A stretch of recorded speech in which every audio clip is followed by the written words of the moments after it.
Good morning. This is day 23. By a sad countenance, the heart is made better. Ecclesiastes chapter 7, verse 3. The Main Pursuit, written by Joanne Yoder. We've all had our share of both laughter and sorrow. Although we naturally enjoy laughter more than tears, we would have to say that most of the wisdom we've gained along the way we owe to the sad times. Yet, many Christians are obsessed with the pursuit of personal happiness. The writer of Ecclesiastes rated such a pursuit as foolish.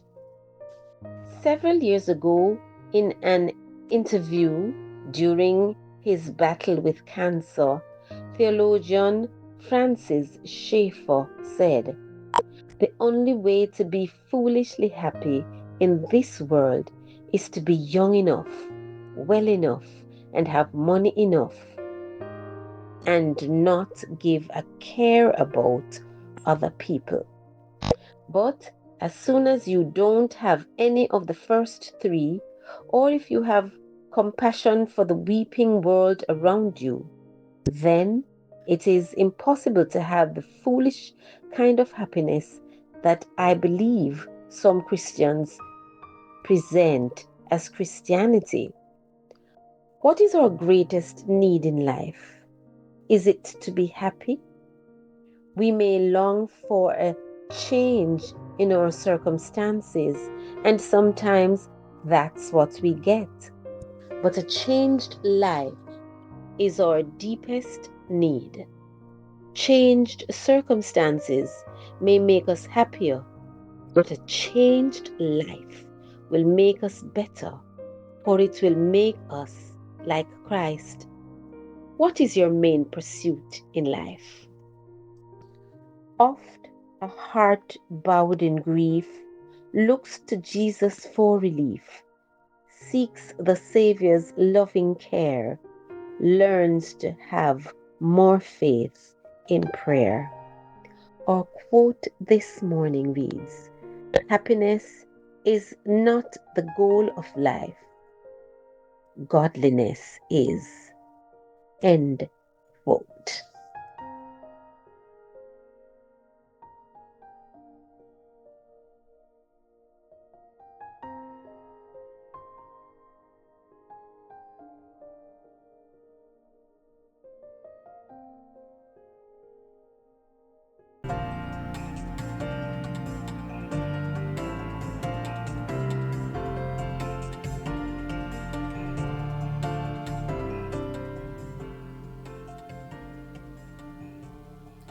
Good day, good morning, and welcome to the breakfast hour. It is Wellness Wednesday, the time that we set aside to cater to our health and well being.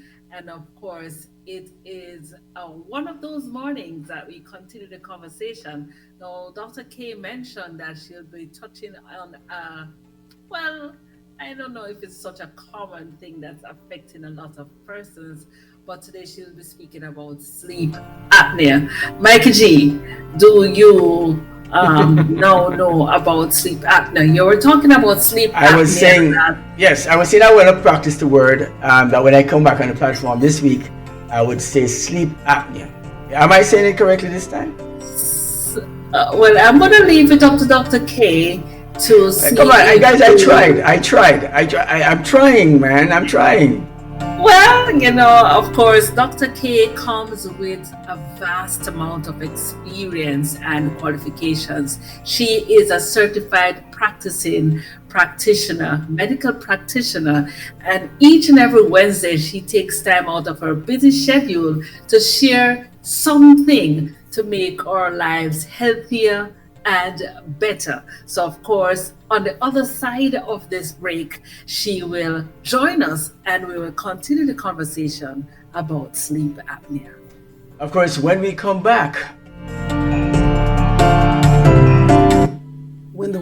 quiets down and the noise of the day fades away, that's when the real conversations begin. The ones we hide, the ones we fear, the ones that need to be heard. Conversations After Dark with Mario, where the silence ends and truth begins. Every Wednesday night at 10 p.m., Mario takes you on a journey through the real, raw, and rarely spoken truths that shape our lives. From personal battles to family struggles, community wounds to silent traumas, no topic is too taboo, no story too deep. It's not just talk, it's healing. This is a safe space where shame is shattered, silence is broken, and truth finally speaks. Conversations After Dark with Mario, every Wednesday at 10 p.m. Only on Flashpoint Radio, www.flashpointmedia.ky. Stay up, speak up, heal forward.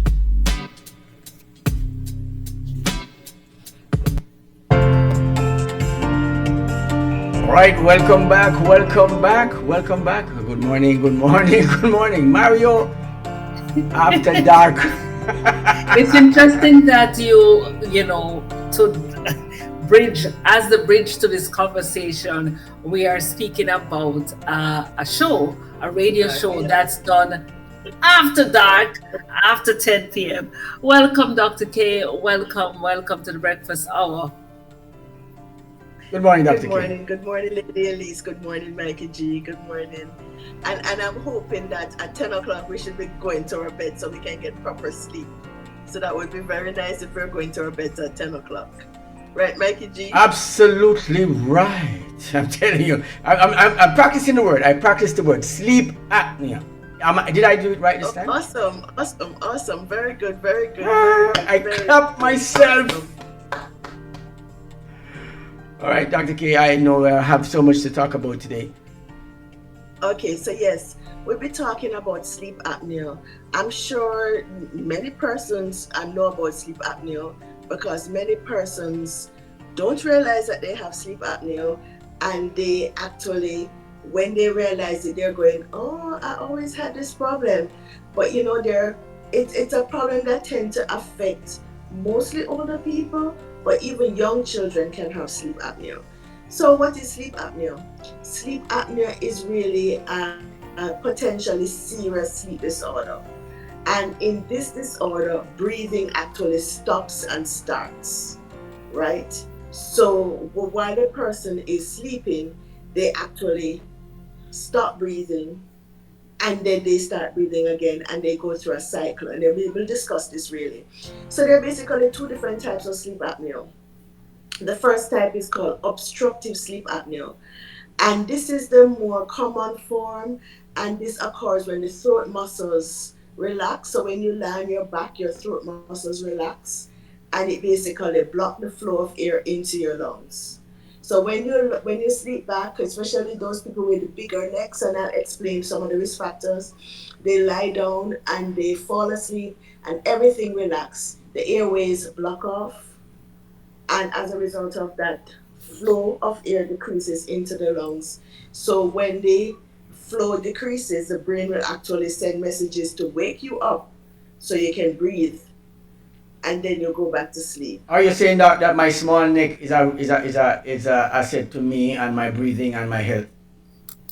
Not necessarily, but usually people who are obese tend to have bigger neck, but even people with small neck can get sleep apnea, because there's something called central sleep apnea, where it's because of the brain. The brain doesn't send information or proper signal to the muscles of breathing, so you're not breathing properly when you're sleeping. So the two types. So the first is because of local structures, the throat, and there's everything here. Muscles of the neck relax and block the flow. The throat muscles relax and block the flow. And the second type is when the brain does not send proper signals to the muscles that control breathing, and therefore breathing is impaired. Okay, so what are the symptoms of sleep apnea? And the symptoms of both obstructive and central sleep apnea tend to overlap. But basically, what happens is that um, the person has snores. So there's loud snoring. And it's important, like, for example, if you are not sure that this person has sleep apnea, what you can do, especially if you have a spouse or a partner, that person can actually, or somebody else in the room, can actually take a video or can actually record this to take to the doctor for them That's to invasion of privacy. invade. Okay, with consent, with consent.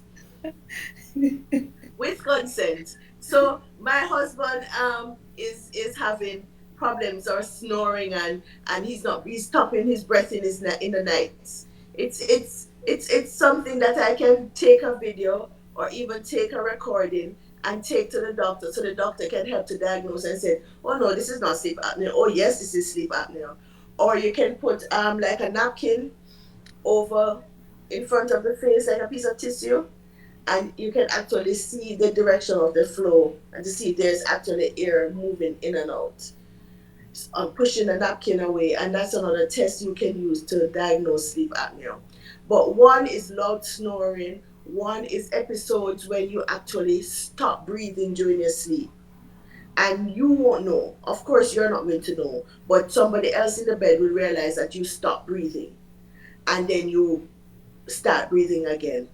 And there are other times you're gasping for air while you're sleeping. And you can awaken with dry mouth, and that's because you're trying to mouth breathe. Mouth And the breathe. other thing is, say that again. I was just saying mouth breathing. Mouth breathing, yes. Or and if that's mouth breathing when you're not sick, because if your nose is blocked and you have a viral illness like the flu or upper respiratory allergies, sometimes you can have mouth breathing. But on a general basis, you're waking up with dry mouth, or you sometimes get morning headaches because you're not sleeping properly, or you have difficulty staying asleep. And a lot of people with sleep apnea tend to be having daytime sleepiness. They tend to have basically difficulty paying attention when they're awake. So they're not at their maximum because they're so drowsy, basically. And as a result of that, a lot of them get irritable. So sleep apnea. So these are the symptoms of sleep apnea. So you basically have problems falling asleep. You stop sleeping. You snore. You wake up gasping for air. When you're awake, you're not optimal. You feel drowsy. You want to sleep. You get irritable. You get these morning headaches. You wake with dry mouth. These are some of the symptoms of sleep apnea. Wow. So I, Okay. fi- I find so I could now just listen to somebody sleeping and then say by myself, just knowing that by just listening to the conversation we're having this morning and matching that, I can I can either self-diagnose. Well, like you say, I wouldn't be able to hear it myself, but I could Well, diagnose someone else. the point is that not all snoring means sleep apnea. There are Okay. people who just snore and they do not have sleep apnea. Children snore. They might have big adenoids, they might have a cold, they might be very tired. So there are a number of things that cause snoring. And snoring, as I say, it's more than one symptoms. So you have to have, I mean, a majority of these where you're not sleeping well, because there are people who snore and when they wake up, man, they're well relaxed. They went into some deep sleep. When they wake up, they feel like they would have slept for a whole year.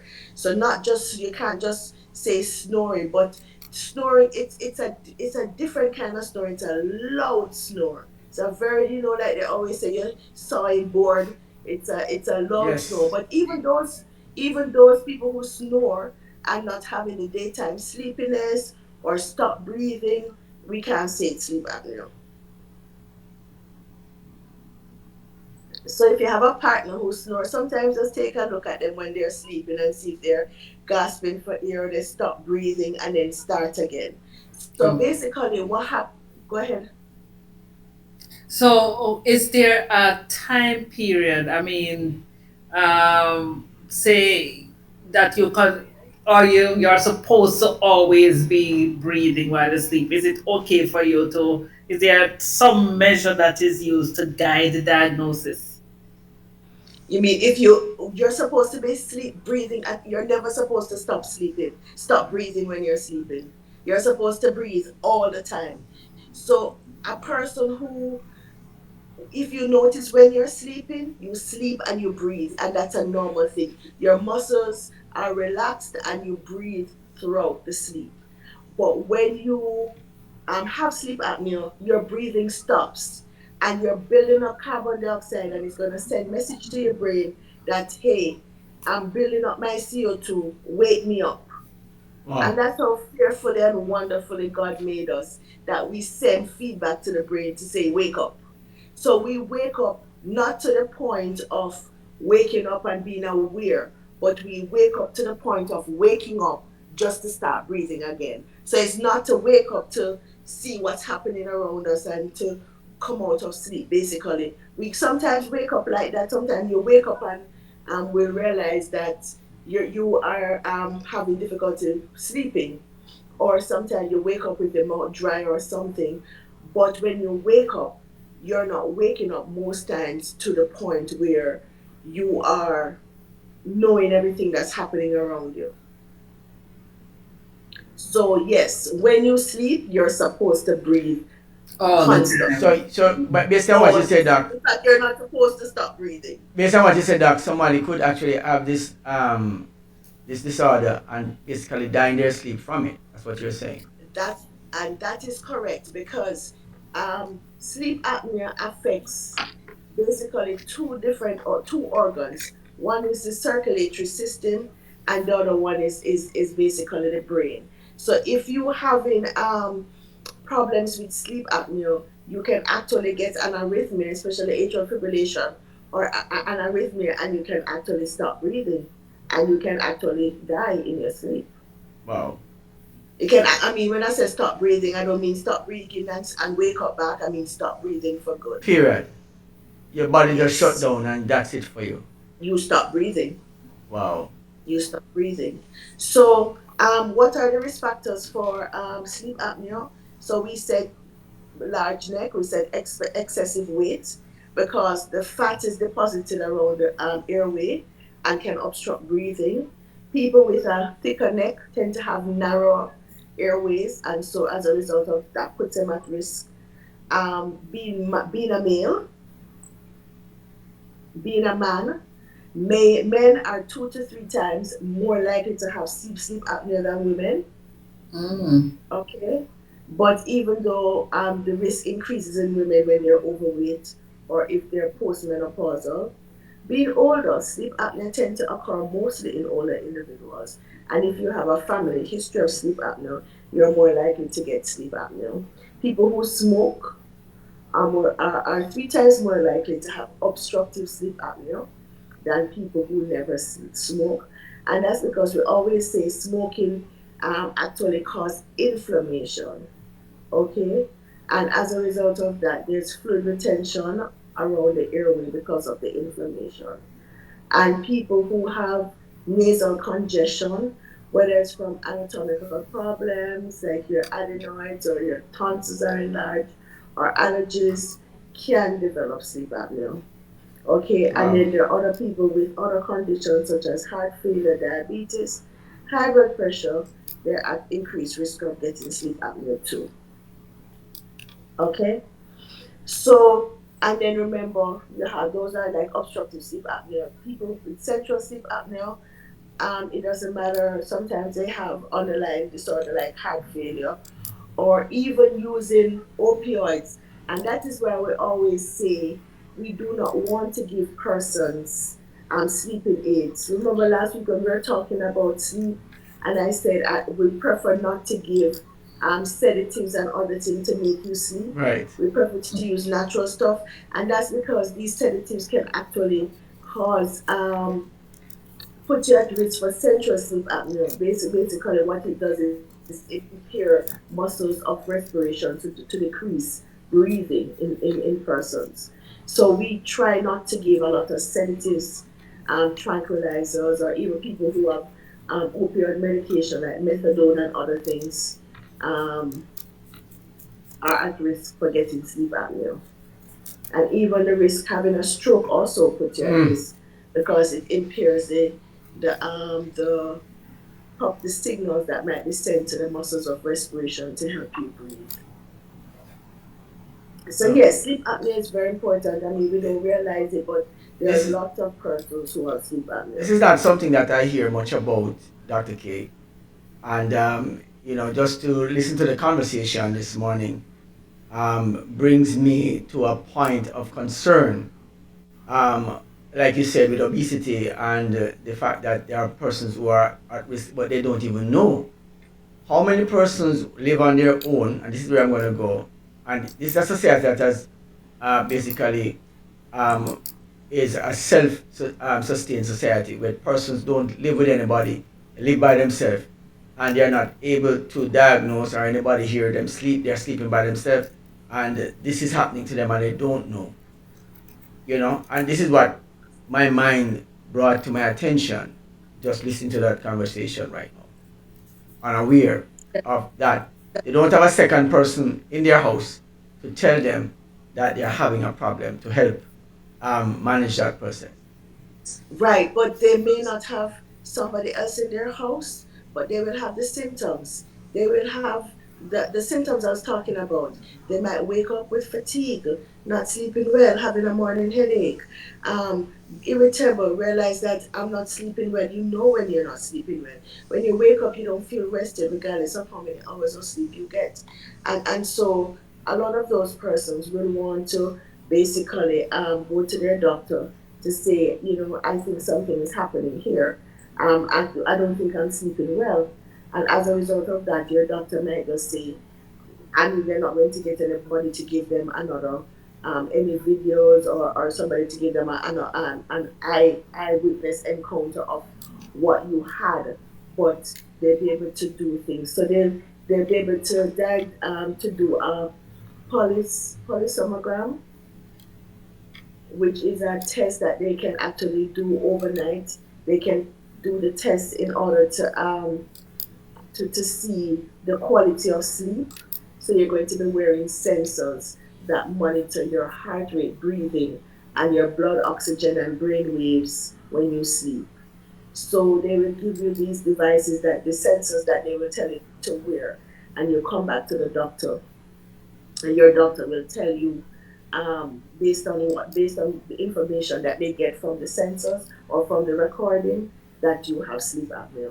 And if you do have sleep apnea, and then we're talking about, let me go into severity. So you have different severity of sleep apnea vary. So you can have mild, moderate, and severe sleep apnea. And we're talking about apnea or the hypopnea. So apnea is where you stop breathing, and the hypopnea is where you have the decreased airflow events in the brain. So you have mild, where you have probably about 5 to 14 events, and that's per hour. And then Wow. moderate is where you have 15 to 29 events per hour. That's stop breathing. And then sleep apnea severe is where you have 30 or more events per hour. Remember, what you do is like you don't stop breathing for long, because if you stop breathing for long, you'll die. So you stop breathing for seconds, Split like seconds. probably, yes, Mm. seconds, like a second or two.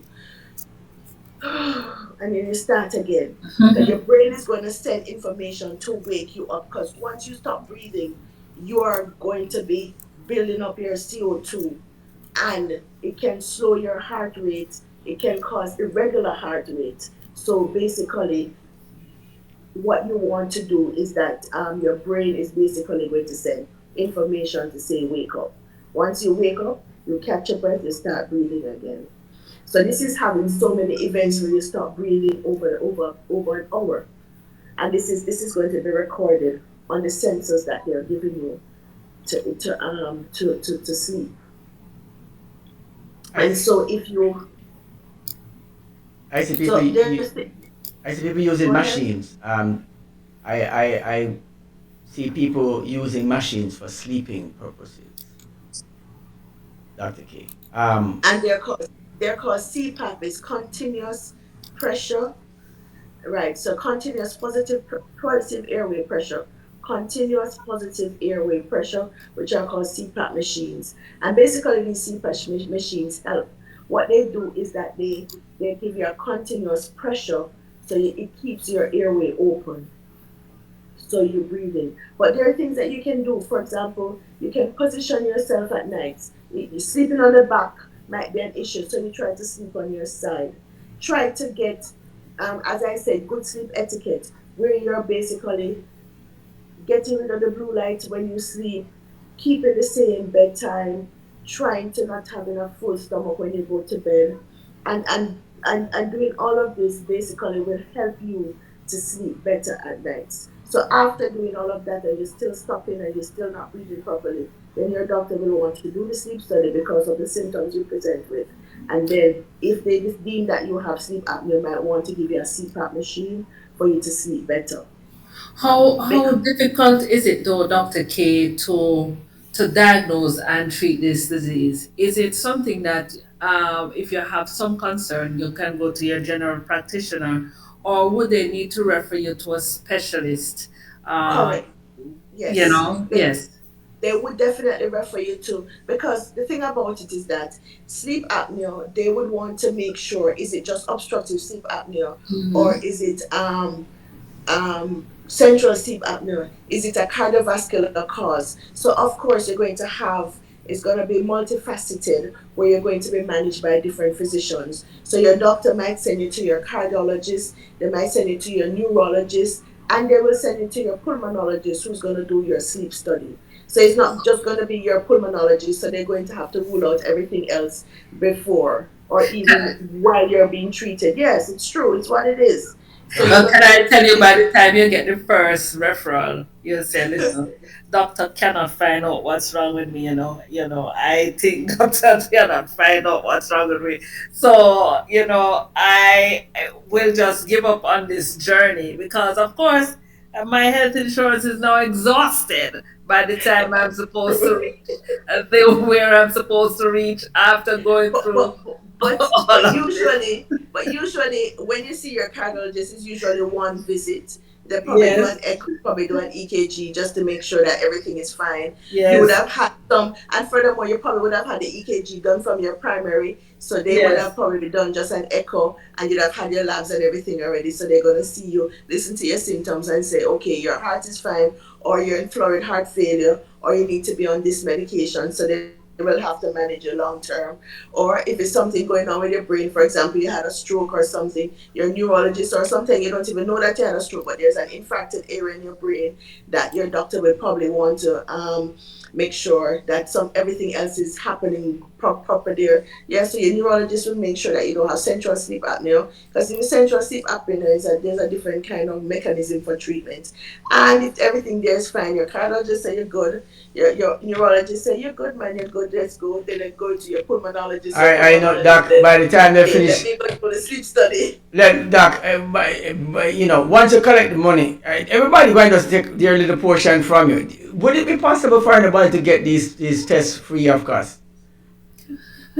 Nothing is free, Mikey G. Please, I'm just yes. Yes, asking. I'm just asking, Doc. Mikey G, the only I tell you, the only conclusive effort you'll have is somebody taking that video or recording of you stopping and starting and stopping and starting. So they sit with you for an hour and see what's your index, your apnea hypopnea index, to see how many times you stop breathing and start breathing for the hour, and we say, this is moderate, severe, or mild. So, Dr. K, how serious is this condition? I mean,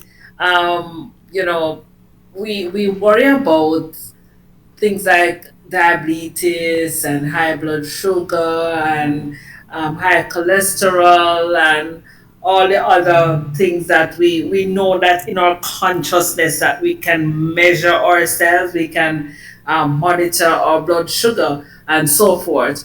How important is this condition, and what impact? I know you mentioned all the symptoms and the quality of life, a wide array of areas are affected, but how can it affect you in terms of morbidity and other factors? How serious is it? So sleep apnea is serious, is potentially lethal. It can kill Oh you. my God. So Oh it mercy. can, because what it can do, what okay, so your diabetes and your high blood pressure and your cardiac illness actually puts you at risk for having sleep apnea. But Oh, sleep apnea can actually worsen these conditions. So sleep apnea basically affects many organs in the body: your liver, your heart, your brain. And sleep apnea, especially when it comes onto your circulatory system, sleep apnea can cause irregular rhythms. And irregular rhythms are not something that we can pick up just like that. So you just be sleeping and just go into an abnormal rhythm and you just don't wake up. So yes, speaking go about it, ahead. doc, it's just like saying, you have diabetes, and it gets worse. You're going to have a cardiac arrest, and it gets worse. And then you have before you get into full, then you're having sleep apnea. That is when a component. Then it gets worse. You can stop breathing in your sleep, and then it gets worse. They have to bury you. I'm just thinking it just sounds as if everything just seemed to spiral into one forward direction, and it sounds as if we are just unhealthy by nature. Just by nature, but just by being human beings, we become unhealthy. Is this a fact that we are just unhealthy by nature, or if we, I'm going to just go to dieting and all these things, if we change our diet, if we eat a different way, if we, by nature, Dr. Q, I'm just asking. So I'm not. By nature, we don't do what we're supposed to do. Let's put it that way. By nature, it's always because of who we are and our nature. It's always, they always say the things that are not good for you are appear to be the better things. Things that you eat, the ones that are healthier tend to not be as tasty, palatable, as nice to the things that you're supposed to do that keep you healthy. Exercise is not exactly. Some people are addicted to exercise, but how many people are addicted to exercise? Sometimes you don't even want to go walking or go running or go to the gym, but you go anyway. But if you were to sleep in your bed all day, that would be fun. That would be interesting. You would do it Exercise. or watch TV.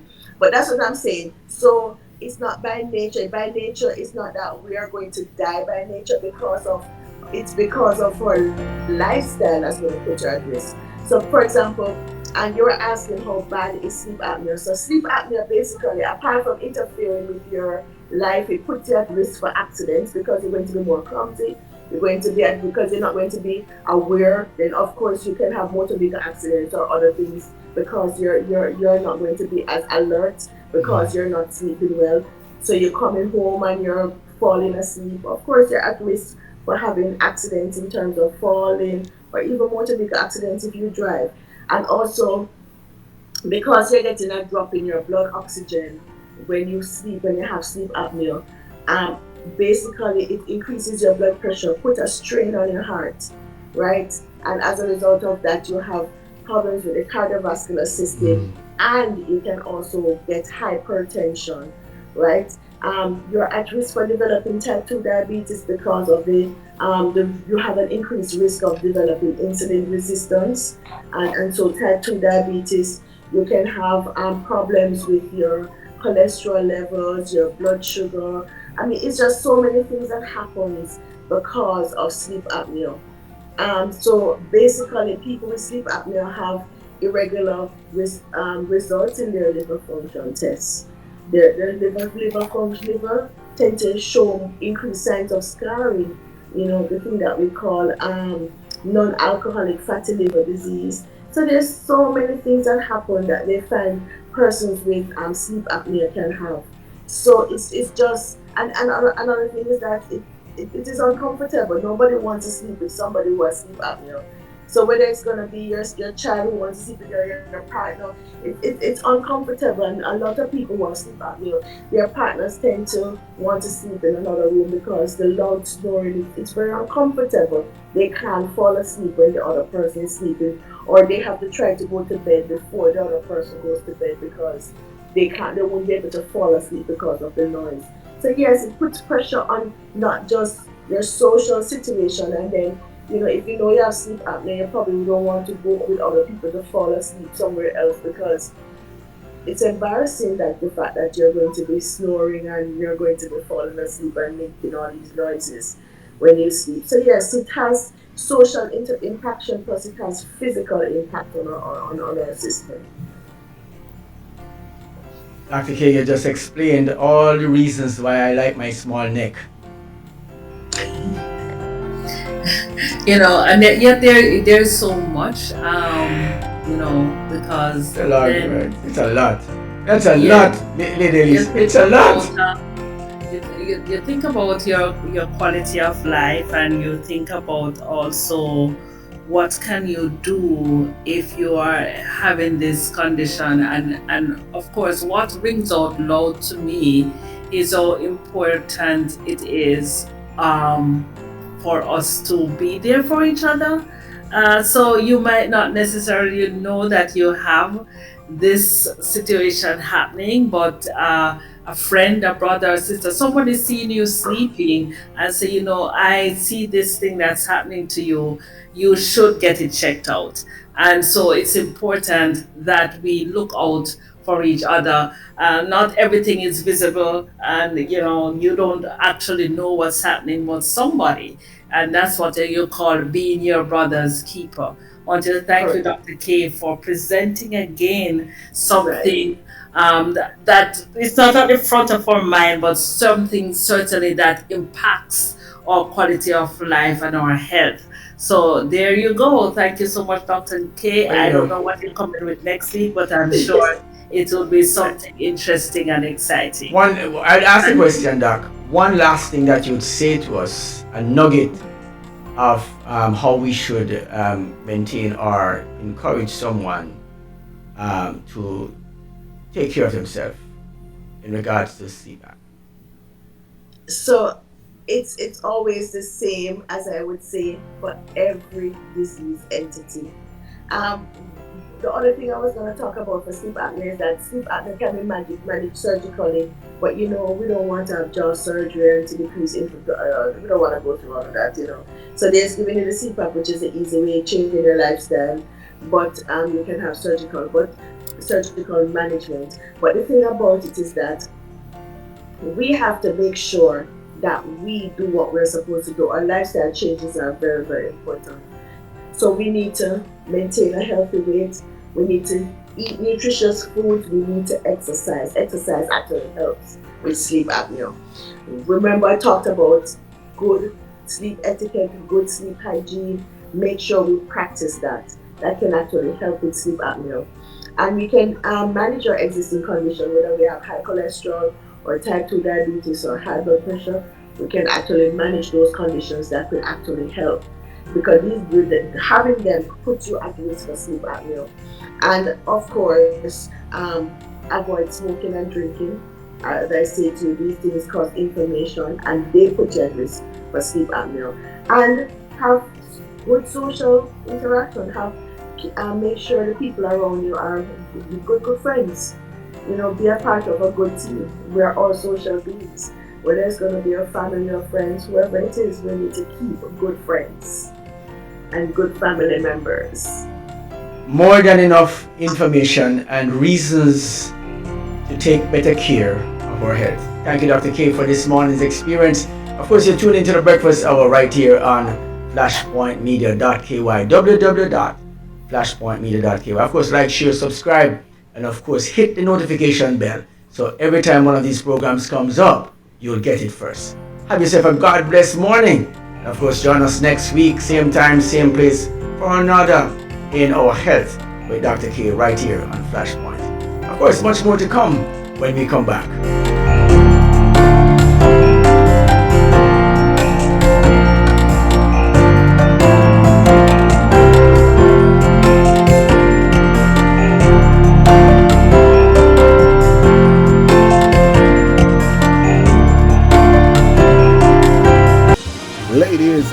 gentlemen, get ready to laugh, shout, and think fast. It's time for Flash Family Trivia, where local answers meet epic questions, and Flash Survey says you are gonna have a blast. Come watch your teams as they bring their A game for an exciting night of fun, food, and family competition. Prizes, giveaways, and surprise challenges await. So come on down and let's find out who knows Cayman best. Flash Family Trivia, where every answer sparks a celebration.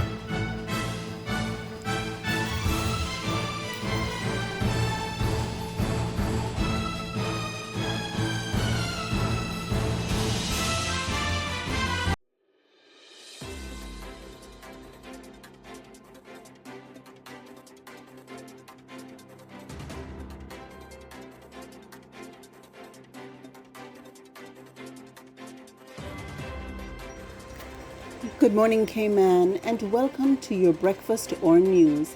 I'm Coralee Karen, bringing you the top stories making headlines this Wednesday, 23rd July. A banker turns farmer and helps feed the nation. We begin this morning with a story about leaving Wall Street for the soil of Bordentown. Former investment banker Clarence McLaughlin is now one of Cayman's most successful farmers. Born in Cayman Brac and raised in New York, McLaughlin returned home in search of purpose and found it in farming. He now runs a 20-acre farm supplying local greens like spinach, callaloo, bok choy, and even Japanese eggplant to chefs, restaurants, and residents.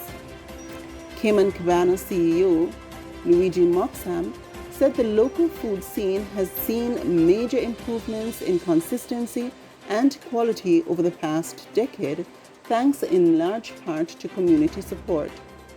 Both McLaughlin and Moxham agree food security and agriculture are directly connected, and government support is key.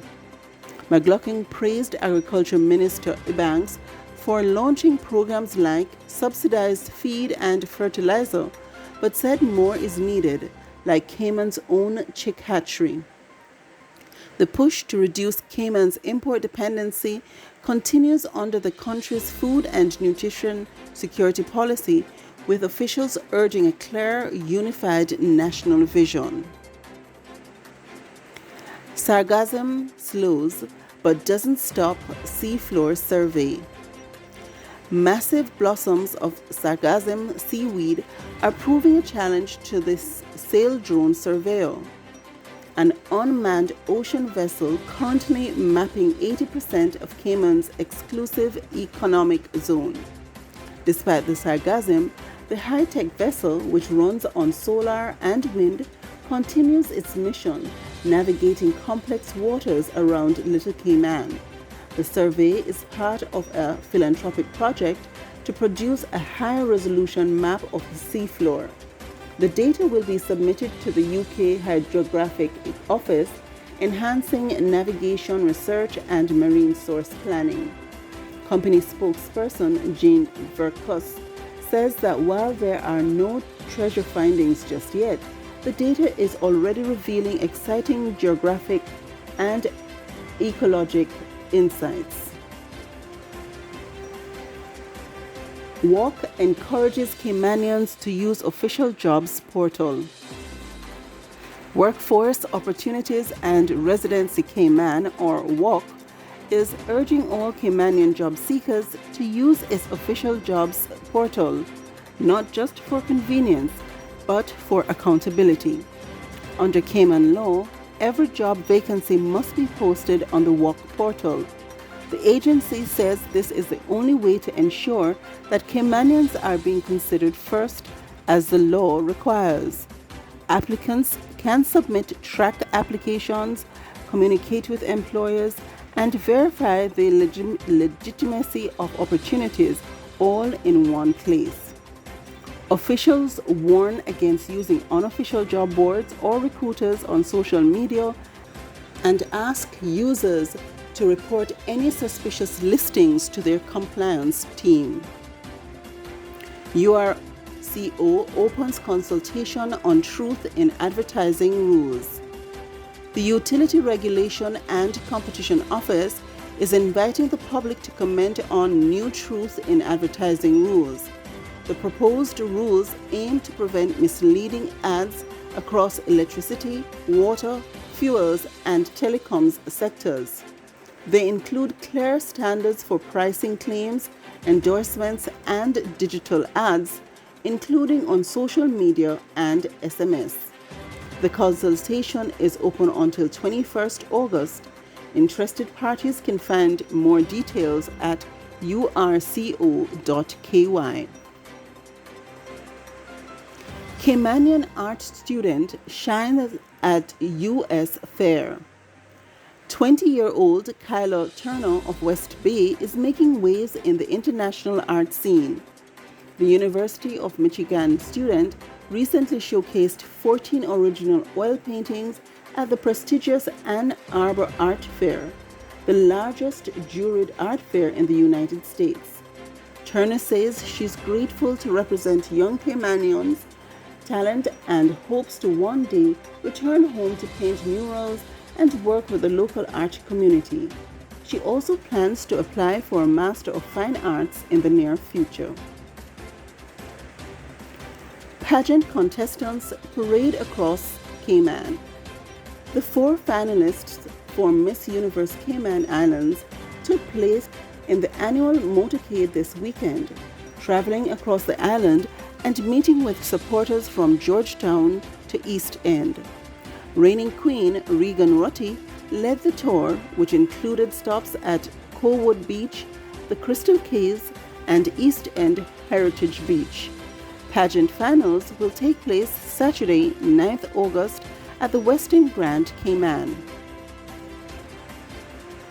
And now to regional news. Puerto Rico sues power company over outages. Puerto Rico's government has filed a lawsuit against Luma Energy, the private firm managing its power grid, citing damages from frequent blackouts. The outages, ongoing since Hurricane Maria, have damaged thousands of household appliances. Puerto Rico's Consumer Affairs Department says Luma has rejected over 1,800 claims and must be held accountable. In news on the wider scene, U.S. economy loses $200 billion annually to remittances. A new report from the Federation of American Immigration Reform reveals that over $200 billion leaves the U.S. annually in the form of remittances, money sent home by foreign workers. The report says more than half goes to just 5 countries: Mexico, India, Guatemala, the Philippines, and China, and just some funds may even fuel criminal networks. The group is calling for tougher policies to reduce the economic drain and promote sustainable development in countries reliant on remittance income. Commodity dependence still hinders growth. A global report from UNCTAD warns that many developing nations, especially in Africa, Central Asia, and the Caribbean, remain heavily dependent on exporting raw materials like oil, metals, and crops. This leaves economies vulnerable to price swings and undermines long-term growth. The report urges countries to invest in value-added production and diversification to break free from commodity dependence. Global energy export share declines as agriculture and mining rise. The world's energy sector is seeing a notable shift. According to the latest State of Commodity Dependence report, energy products now account for 44.5% of global commodity trade, down from 52.1% a decade ago. The drop is driven by falling oil prices and a global transition to renewables. Meanwhile, agricultural exports jumped 34%, reaching $2.3 trillion, mostly in food items. Mining exports, including critical minerals and metals, also surged by 33.4%, averaging $1.65 trillion annually between 2021 and 2023. Asia leads in commodity exports. Africa faces decline. Asia and Oceania remain the top global commodity exporters, making up 37.1% of the market, led by powerhouse economies in the Gulf like Saudi Arabia and the UAE. In contrast, Africa's exports fell by 5.6%, primarily due to reduced oil sales from Nigeria, Angola, and Algeria. Despite modest gains in agriculture and mining, the continent saw a $25 billion decline compared to a decade earlier.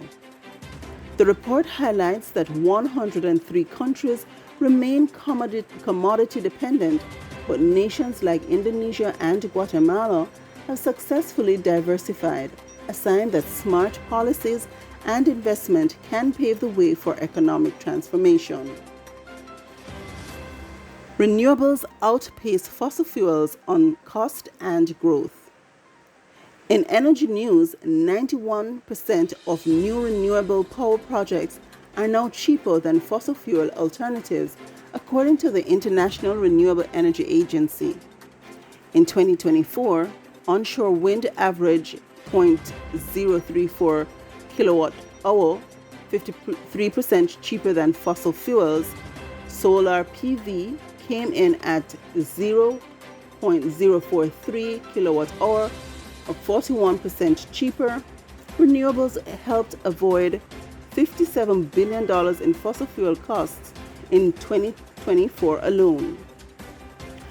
IRENA Director General Francesco La Camera said the energy transition is irreversible, but warned that financing barriers, supply chain bottlenecks, and grid constraints, especially in developing nations, threaten to slow progress. Battery storage is also rapidly advancing, with costs down 93% since 2010, and AI-driven tools are improving energy management. But infrastructure investment and financing access remain key to unlocking renewables' full potential, particularly in the global south. That wraps up this morning's economic and energy highlights. Stay tuned for our next segment, where we'll cover local developments and the stories shaping life here in Cayman. Until then, enjoy your morning and keep safe.